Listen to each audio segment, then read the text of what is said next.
자, 오늘 여기 말씀에 본문 말씀을 보면요, 모세가 하나님 만나는 부분이 나와요. 그래서 모세의 일명 소명이라고 하죠. 소명, 하나님의 부름을 받는다. 영어로 콜링이라는 말도 쓰죠. 하나님의 부름을 받는다.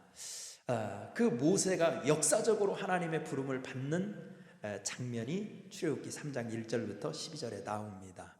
제가 어렸을 때, 초등학교 다닐 때요, 여름이면 뭐 그 시절에는 제가 초등학교 4학년 때까지 우리 동네 전기가 안 들어왔었으니까는요, 뭐 놀 수 있는 거리라는 것은 여름에는 그 저수지 가서 물놀이 하는 거예요. 근데 어른들이 우리 꼬마들끼리 저수지 가서 물놀이 하다 물놀이 사고로 죽는 경우도 막 있고, 그러니까 하여튼 부모님들은 몰래 저수지 갔다고 알면 엄청 혼났어요. 그런데 그러니까 부모님들은 저수지 못 가게 해요. 근데 부모님들은 못 가게 하고, 날씨는 더우니까 몰래 나가서 놀고는 싶고, 그렇게 하니까요, 우리 친구들끼리 암호가 생겼어요. 암호가. 그래가지고 친구들 동네 집에 가가지고 뭐 개똥아 소똥아 아니면 뭐 동복아 뭐 이렇게 불러가지고 대답하면 개미하러 가자 이렇게 얘기하면 개미가 암호예요. 개미가 헤엄치러 가자는 얘기예요. 그러면 알아들어가지고 알았어 그러면 나오면 싹 이제 부르고 나서 걔가 대답을 하면, 그러면 이제 참외밭에 가가지고 참외 한두 개 따가지고 저수지로 가가지고 저수지 중간에 막 던져놓고 그것을 막 신나게 헤엄치다가 이제 배고프면 나중에 그거 건져면 시원한 참외 하나 먹고 오는 게 이게 여름 우리 시골에서 살았던 사람들의 생활이었어요. 참 이렇게 이름을 부르고 대답을 하면 일은 진행이 됩니다. 이스라엘 나라의 백성의 구원 역사도 바로 이런 원리에서 시작이 됩니다. 그래서 하나님께서 이스라엘 백성들을 구원하셔야 되겠는데, 그 구원의 역사가 마치 우리 꼬마 개구장의 시절에 놀던 거와 비슷해요. 하나님이 모세를 불러요. 모세야! 시내산에 부를 때 모세가 왜요? 하고 대답하고 나오니까 거기에서 사건이 벌어지는 거예요. 구원 역사. 그래서 모세와 하나님과의 만남과 대화를 통해서 이스라엘 출애굽의 역사가 시작되는 부분이 출애굽기 3장의 내용입니다. 자, 여기에서 보면서 우리도 어떻게 하면 하나님의 부르심을 잘 분별할 수 있을까? 어떻게 하면 하나님의 부르심을 잘 분별해서 네, 모세처럼 내가 여기 있어요, 이사야처럼 내가 여기 있어요 이렇게 대답하고, 그 대답과 응답 속에서 하나님의 귀한 일을 우리가 잘 해나갈 수 있을까? 우리는 그리스도인이잖아요. 저는 목사고 전도사고 다 우리 이런 사람들이잖아요. 이런 사람들이기 때문에 우리가 돈 벌려고 사는 게 아니라 최종적인 목적은 하나님의 사명을 완성하고 돌아가야 되는데 어떻게 하면 그걸 잘 해낼 수 있을까? 그 원리를 오늘 본문 말씀에서 찾아볼 수가 있다 이겁니다. 자, 우선 우리가 소명이라는 이 과제를 잘 완성하기 위해서는 우리 믿음의 기초가 잘 돼 있어야 됩니다. 기초. 그 기초는 뭐냐? 첫째, 하나님은 다 아신다라는 믿음을 가져야 돼요. 이거는 정말 중요한 신앙 고백입니다. 구약 성경에서도 보면 하나님의 속성을 10가지로 대부분 성경 공부하는데 보면 10가지로 정리되어 있어요. 그래서 대여섯 가지는 하나님만이 가지고 있는 속성, 비공유적 속성이다 이렇게 얘기하죠. 그리고 뭐 서너 가지는 또 하나님과 우리와 같이 가지고 있는 속성, 공유적 속성이다 뭐 이런 말을 해요. 전지전능, 이거는 비공유적 속성이에요. 사람은 전지전능하지 않아요. 사랑, 이건 공유적 속성이에요. 인간도 조금 이게 흠이 있기는 하지만 사랑이 있어요. 이런 걸 공유적 속성이라고 하지요. 그런데 그런 것 중에서 제일 먼저 배울 때 하나님은 어떤 분이냐? 하나님은 전지하신 분이다. 전부할 때 전자하고 RG자를 써서 전지하시다. 전부 다 하신다는 거예요. 그러니까 하나님은 모르는 게 없는 거예요. 하나님은 다 아신다. 이것이 아주 기본적인 신앙의 기초예요. 이 믿음이 있어야 된다는 거예요. 7절 같이 읽어봅니다. 7절 시작. 여호와께서 이르시되 내가 애굽에 있는 내 백성의 고통을 분명히 보고 그들이 그들의 감독자로 말미암아 부르짖음을 듣고 그 근심을 알고. 아멘. 이스라엘 백성들의 상태 2장 23절 말씀 한번 보세요. 2장 23절 말씀에 보면 여러 해 후에 애굽 왕은 죽었고 이스라엘 자손은 고된 노동으로 말미암아 탄식하며 부르짖으니 그 고된 노동으로 말미암아 부르짖는 소리가 하나님께 상달된지라. 이렇게 말하고 있지요.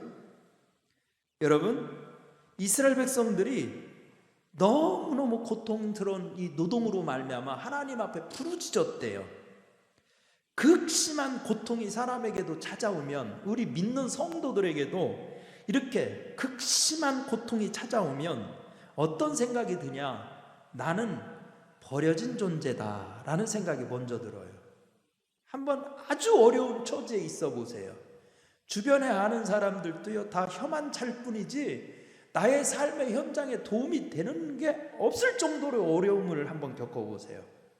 그러면 말 그대로 사면초가 정말 나는 혼자 된 버려진 존재가 아닐까라는 생각이 들게 되어 있고, 그리고 그 생각에 이르게 되면 낙심으로 빠지게 되어 있습니다.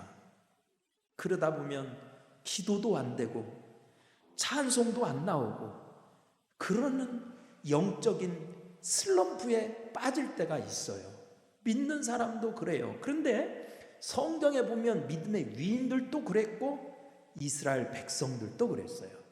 너무 힘드니까 노동이, 애굽에서 종살이가 너무 고통스러웠으니까 부르짖었어 그냥. 그러니까 삶의 날마다 그냥 탄식 소리만 나오는 거예요. 그러니까 그런 속에서 정말 하나님을 향하여 온전한 기도와 예배가 이렇게 제대로 나올 리가 없는 거죠. 그러나 참된 그리스도인이라면 고통을 이기는 법을 알아야 합니다. 그래야 기도와 찬송, 말씀이 회복될 수 있습니다. 고통을 이기는 방법이 뭐냐 이거예요. 그렇게 고통스러운 환경에 처해 있을 때 그 슬럼프를 이기는 방법이 뭐냐는 거예요. 그게 바로 하나님은 다 아신다는 신앙 고백을 해야 돼요. 그 순간에 하나님은 나의 이 어디 정처 없는 나의 이 상태를 하나님은 아신다. 이 신앙 고백이 있어야 되는 거예요. 그래서 2장 24절 말씀에 한번 보세요. 2장 24절을 보면 하나님이 그들의 고통 소리를 들으시고 하나님이 아브라함과 이삭과 야곱에게 세운 그의 언약을 기억하사, 이렇게 되어 있죠. 하나님이 들으시고 계셨대요. 그리고 기억하고 계셨대요. 그 조상과 한 언약을 300년 400년 지난 그 언약을 하나님은 기억하고 잊어버리지 않고 계시고 다 듣고 계셨대요. 25절 말씀을 보세요. 하나님이 이스라엘 자손을 돌보셨고 하나님이 그들을 기억하셨더라. 예, 하나님은 자세히 살펴보시고 돌보아 주신다는 거예요. 여기 돌보아 주신다는 말의 뜻이 뭐냐면 창세기에서 나온 말이에요. 여호와 이래 이 말이 있잖아요. 하나님이 다 보고 계신다. 하나님이 미리 준비하신다. 살펴주신다. 뭐 이런 말이에요. 여러분, 하나님은 이미 다 알고 계셨어요.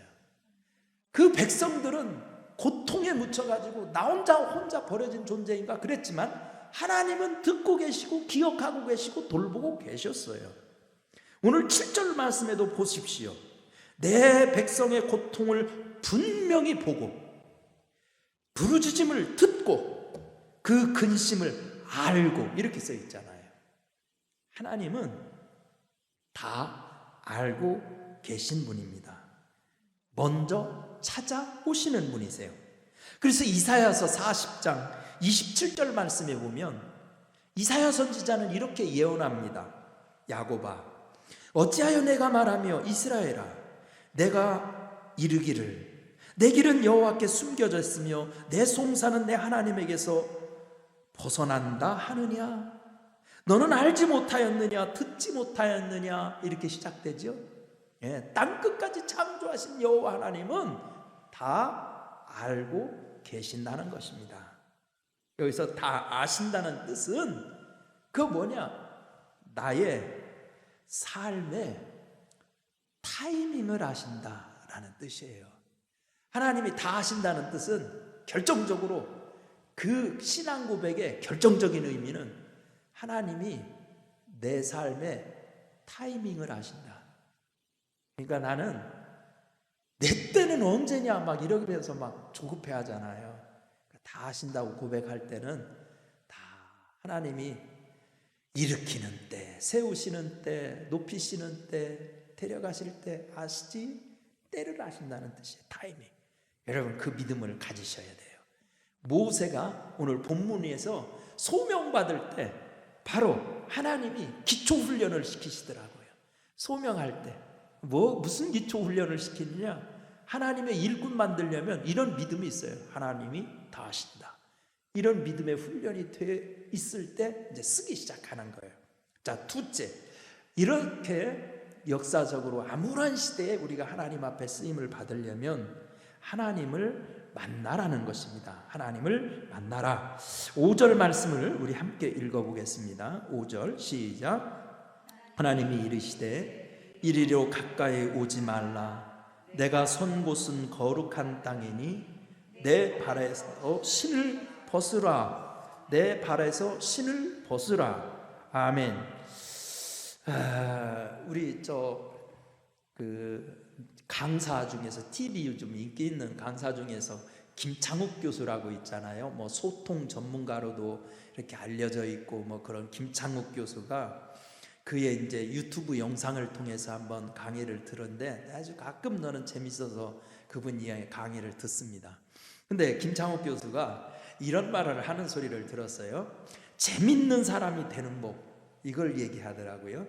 그러니까 재밌는 사람이 되려고 요즘은 유머러스한 사람이 뭐 회사 생활이나 배우자 선택할 때나 다 인기가 좋으니까 아주 이제 유머러스한 사람 되려고 막 인터넷에서 유머 찾아가지고 막 그거 외우고 막 이런 거 하고 그런데 그러는 사람이 요즘 많대요. 사실은 저도 이 유머집 집에 몇 개 있거든요. 크리스천 유머집도 있어요. 그래서 크리스천 유머집도 난 서너 권이나 샀어요. 그래가지고 그거 보면서 재밌는 이야기 막 이렇게 복사해서 쓰고 막 그런 경우가 하는데, 근데 그런 방법은 김창욱 교수가 그러더라고요. 그건 구려 이러더라고요. 그런 방법은 구린데 진짜 재밌는 사람이 되는 법은 재미있는 사람을 사귀어라 그러더라고요. 근데 그 말이 참 이게 울림이 있었어요. 재밌는 사람이 되려면 어거지로 막 인터넷 같은 데 찾아가지고 외워가지고 그런 건 남들 아는 다 유머야. 이미 책에 나와 있고 인터넷에 나와 있는 거는 남들 다 알고 있는 거예요. 그러니까 해봤자 그냥 억지로 웃는 거지요. 그러니까 진짜 재밌는 사람이 되려면 재밌는 사람을 사귀래요. 그럴듯하지 않아요? 도무지 대답이 없군요.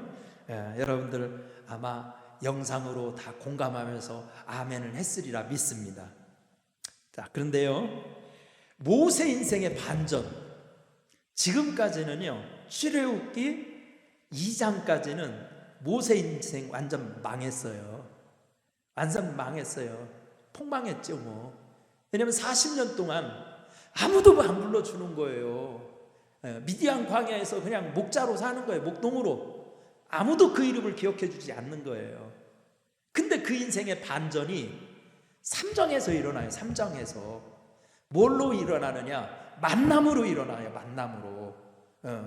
사람도 웃긴 사람 사귀다 보면 자기도 재밌는 사람이 되는데, 모세도 3장에서 하나님을 만나는 사건을 통해서 그의 인생에 완전한 반전이 일어납니다. 여러분, 성경에 모든 사람들이 그래요.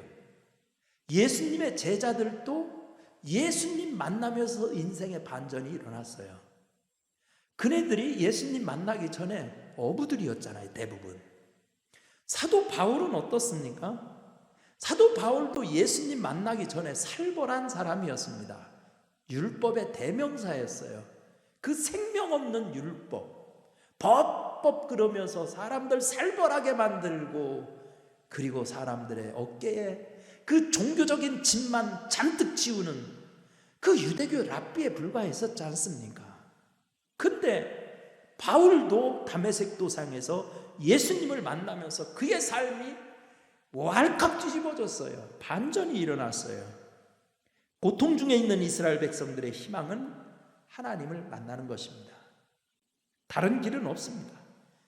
그 고통 중에서 신음하고 울부짖는 이스라엘 백성들의 희망을 어디서 찾아야 되겠어요?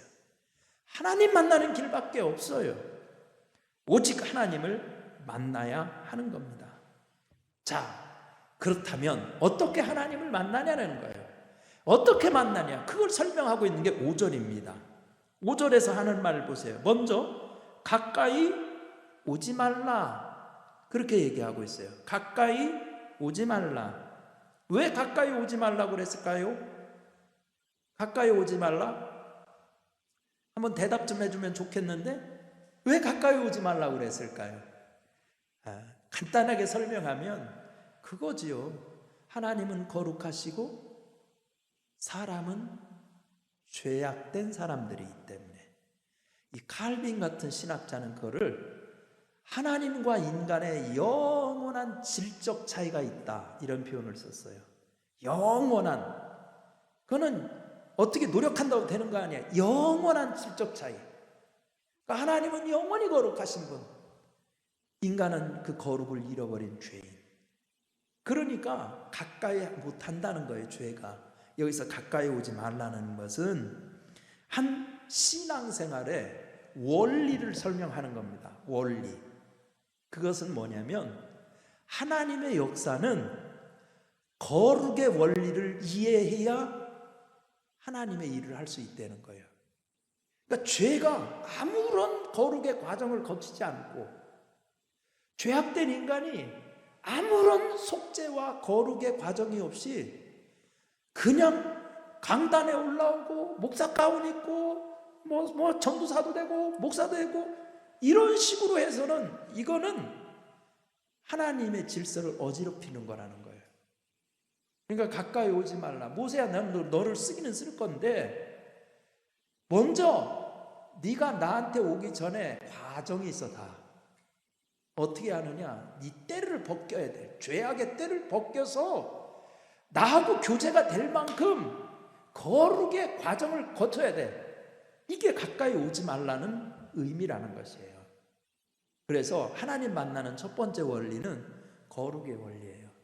그러니까 우리가 교회 와서도 얼마나 기도해요. 하나님 만나고 싶어요. 하나님 나 만나주세요. 그렇게 울부짖는데 정작 이 거룩의 원리를 쓰지를 않아요. 내가 먼저 하나님 앞에 녹아지고 하나님 앞에서 가슴을 쳐서 회개를 하고, 그래서 내 영이 거룩해지는 과정을 통하면 하나님과 가까워져서 만나게 되는 거예요. 가까이 오지 말라. 만나는 법. 첫 번째, 두 번째 원칙은 그 다음에 5절에서 뭐라고 그러나요? 가까이 오지 말라고 하고 나서 내 발에서 뭐를 하라? 신을 벗으라. 신 벗으라는 의미가 뭘까요? 신 벗으라. 거듭나야 된다는 뜻도 있어요. 그리고요, 신을 벗는 것은요, 옛날 과거에 신을 안 신는 사람들은 누구였을까요? 노예들이었어요. 그러니까 신을 벗으라, 종의 자세. 우리가 하나님 앞에 나갈 때는 너무 건방 떨면 안 돼요. 내가 세상에서 어떤 사람인데, 내가 장관인데, 내가 별이 몇 개인데 막 이러면서, 여러분 예수 믿는 사람들이 있더라고요. 근데 그건 신발을 못 벗은 거예요. 이 세상에 아무리 지위가 높은 대통령이라고 해도 신발을 벗어야 돼요. 하나님 앞에는 다 종이에요. 그러니까 신발을 벗으라. 종의 자세를 가지라. 또 무릎을 꿇으라는 말이 있어요. 뭐로? 신발 벗으라는 얘기는 하나님 앞에 무릎 꿇어라. 이것은 한마디로 얘기하면 이런 거죠. 거룩의 법칙이든지 신발을 벗는 법칙이든지 하나님 앞에서 내가 지금 재물이 먼저 돼야 된다는 겁니다. 내가 재물이 돼야 된다는 거예요. 그러니까 하나님 만나는 법칙은 내가 재물 될 때 하나님이 제사의 원리하고 똑같은 거예요. 그런데요, 성경에 5가지 모든 제사의 공통적인 특징이 있습니다. 재물의 종류는 그리고 제사의 방법은 다 다르게 되어 있어요. 근데 하나님 앞에 재물이 되려면 공통되는 한 가지, 재물은 죽어야 돼요. 그래야 재물이 될 수 있어요. 죽지 않은 재물은 재물이 될 수가 없어요. 이 말은 바로 먼저 내가 죽어야 된다는 거예요. 하나님 만나려면. 참 이게 우리가 안 되지요? 내가 먼저 죽어야 되는데. 그래서 사도 바울은 날마다 죽노라 이런 고백을 한 거예요. 날마다 죽노라. 그러면 법칙이 여기에 있습니다. 우리가 하나님 만나서 희망을 찾으려면 예수 십자가에 날마다 못 박히는 경험을 해야 돼요. 그래서 나의 육신의 소욕, 나의 육신의 정욕, 십자가에 못 박고, 그리고 예수 그리스도와 연합해서 십자가에 못 박고, 그리고 부활의 권세로 주님 만나는 역사가 있어야, 그래야 내 삶에 하나님의 부르심의 사건이 일어나게 되는 것입니다. 여러분, 우리 사랑하는 성도 여러분, 우리도 예수 안에서 날마다 죽노라 이 고백을 우리도 하면 영이 살아나게 될 줄 믿습니다. 세 번째, 우리가 어떻게 하면 우리 하나님 만나서 인생이 반전될 수 있을까? 그것은 사명에 순종하라. 사명에 순종하라는 겁니다. 9절 10절을 한번 읽어보겠습니다. 9절 10절 시작. 이제 가라. 이스라엘 자손의 부르짖음이 내게 달하고 애굽 사람이 그들을 괴롭히는 학대도 내가 보았으니 이제 내가 너로 바로에게 보내어 너에게 내 백성 이스라엘 자손을 애굽에서 인도하여 내게 하리라. 아멘. 하나님은요, 일하는 방식이 찾아오셔서 부르시고 부르신 다음에는 사명을 주십니다. 사명을 붙들 때 변화와 역사가 일어나게 됩니다. 그런데 왜 우리는 하나님의 사명을 거절할까요? 하나님의 사명이 이렇게 중요한데 막상 하나님이 사명 주면 우리는 거절할 때가 많아요. 나의 이상과 목적, 가치는 위대한데 왜 하나님이 그 사명은 거절할 때가 있을까요? 내 생각이 이렇게 좋은데, 내 이념이 이렇게 고귀한데 왜 하나님이 안 들어주실까? 그런 경험할 때 많잖아요. 그런데요, 아무리 이념이 숭고하고 가치가 고상하고 목적이 위대해도 하나님이 내가 사명이라고 포장되어 있으면서 이것 좀 해주세요 하는 거 거절할 때 이유가 있어요. 그 모든 포장된 것 속에서 육신의 소욕이 들어있으면 하나님이 거절하세요. 육신의 소욕. 그래서 이 육신의 소욕은 십자가에 못 박는 훈련을 계속해야 됩니다. 그래야 하나님이 사명을, 내 소명을 완성하게 해주세요.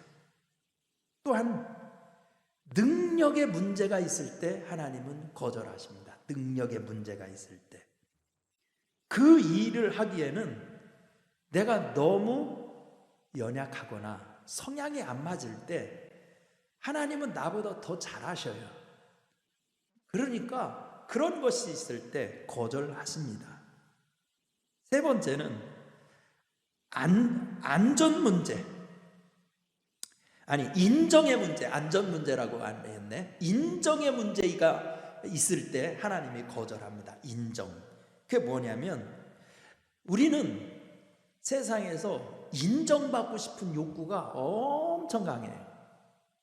그래가지고 하나님이라는 일로 막 포장을 해가지고 그 일을 내가 막 대박을 내가지고 그래가지고 막 목사들도 막 몇천 명 막 그냥 부흥시켰더라 해가지고 막 그냥 교계도 소문이 나고 막 그래가지고 어디 가든지 인정받고 싶은 욕구가 있어요. 그렇게 하면 말이죠, 얼마나 이게 어깨가 막 뽕이 들어가기예요. 사람들은 다 그런 인정받고 싶은 욕구가 있어요. 그런데 하나님은 사람이 하나님의 영광을 가로채는 걸 안 좋아하세요. 그래서 거절하시는 거예요. 그런 걸 잘 분별할 수 있어야 되는 거예요. 또한 네 번째, 하나님이 거절하실 때는 진리에 대한 문제가 있어요. 진리에 대한 문제. 그래서 뭐냐면 우리가 아무리 하나님의 일이라고 하더라도 소위 말하는 돈이 되는 문제 이런 데는 주라고 달라들어요. 그런데 돈 쓰고 고생하고 이름도 안 나고 욕망만 먹는 일이다 하려는 사람이 어디 있어요? 그런 일은 아유 왜 이런 일을 시켜 막 이런 생각이 들죠. 우리도 이제 제가 10월 달에 감독 마치지만은 이제 감독을 이제 하면 이 감독들도요 이제 본부에 여러 위원회가 있어요.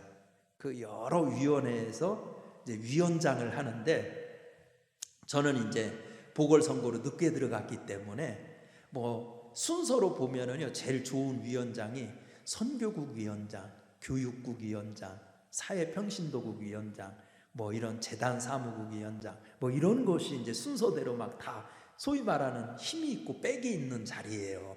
그러니까 이제 감독들도 그런 위원장 하면 이게 엄청나게 이제 또 파워가 더 부가적으로 생기지요. 근데 저는 늦게 들어갔더니 저한테 주어진 이 그 위원장 자리가 뭐냐면 역사보존위원장 이거예요. 감리교 역사보존위원장. 그런데 가봤더니 위원회 조직도 안 돼 있어. 그러니까 아이고 이런 좋은 자리를 줬네 이런 생각이 들었을까요? 이거 뭐요 이거 서울 남녀회가 그래도 서울에 가운데 토막인데 이게 서울 남녀회를 뭘로 보는 거예요? 이런 생각 들었을까요? 사람을 뭘로 보는 거예요? 나는 이렇게 좋은 자리를 주셨을까? 나는 그랬어요. 웃어요? 그런데 사람이 하나님 일을 하면서도 그런 게 진짜 실제적인 문제예요.